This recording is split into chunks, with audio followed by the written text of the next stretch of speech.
On July 1st, an innocent 65-year-old Kashmiri was killed by Indian gunshot, raising anger among many in the Muslim-majority area. Bashir Ahmed, a civil contractor, was accompanied by his 3-year-old grandson and, according to his family, was immediately shot dead after being forcefully dragged out of his car. The photo of the toddler sitting on his grandfather's dead body went viral within a day, adding fuel to the ongoing protest against Central Reserve Police Force. This is not the first time the Indian administration has displayed its coercive measures towards Kashmiris.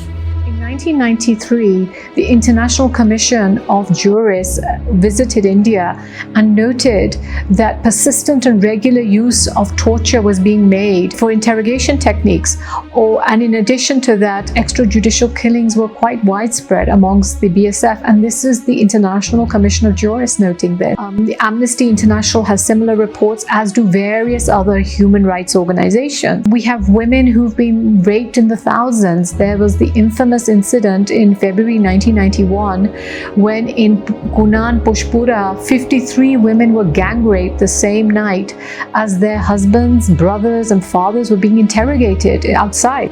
In 2016, after Prime Minister Modi officially joined office for his first tenure, Kashmir immediately went into mourning as he gave orders for a full military operation in the occupied region, resulting in the death of Kashmir's guiding principal, Burhan Wani.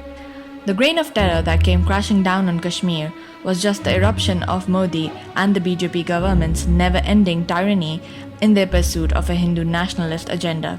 Casualties during ongoing uprising amount to 1,231 Kashmiris.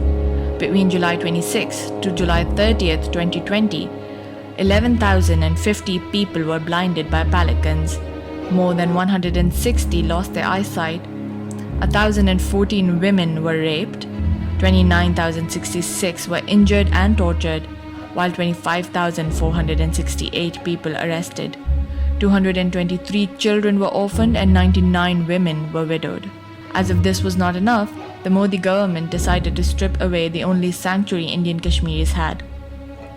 Articles 35A and 370, which gave special privileges to the people of Indian-occupied Kashmir, such as its own constitution, a separate flag, and freedom to make laws, were scrapped. The Indian government justified the revocation of these articles by arguing that they did so to bring Kashmir on an equal footing as the rest of India. The government also divided the region into two federally administered territories, Jammu Kashmir and Ladakh. However, on an in-depth analysis, Kashmiris were deprived of their basic rights because of this revocation. According to Articles 14 to 35 of Indian Constitution, Kashmiris have been stripped away of right to equality, right to freedom, right against exploitation, right to freedom of religion, cultural and educational right, right to constitutional remedies for the protection of civil rights, right to information, and right to freedom of movement. Along with this, Kashmiris were also deprived of their basic right to life and the right to justice. Over 100,000 people have died since 1989 in Indian-occupied Kashmir, and over 20,000 estimated numbers of people are being detained under the Public Safety Act on spurious reasons whenever the government feels like it. The numbers of mass graves found since 2005 number in the thousands of people have been put into mass graves. In some graves, as many as 17 people were found. Furthermore, the abrogation of these articles also initiated the process of forced citizenship, allowing Indians to gain Kashmiri domicile by buying a property in Indian-occupied Kashmir. This caused a major change in the Kashmiri demographic, which in itself is considered a crime in the modern civilized world. Kashmir conflict has been a major international debate on many globally recognized forums, yet no action has been taken against the Indian violation of human rights. This was not only a violation of UN resolutions and bilateral agreements between Pakistan and India, but it was also against the commitments made in the instruments of accession India had signed with the Maharaja of Kashmir. The Indian administration suppressed the Kashmiris and restrained them from protesting against their decision. It heavily garnered the attention of the Pakistani government.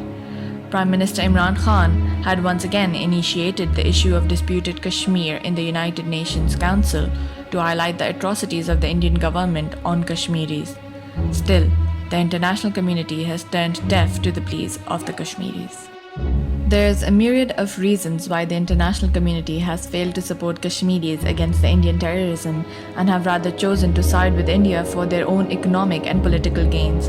First, India has an economy with huge growth potential. Considering the human and capital resources available in the country, many developed and modern nations such as USA and Europe have allied with India.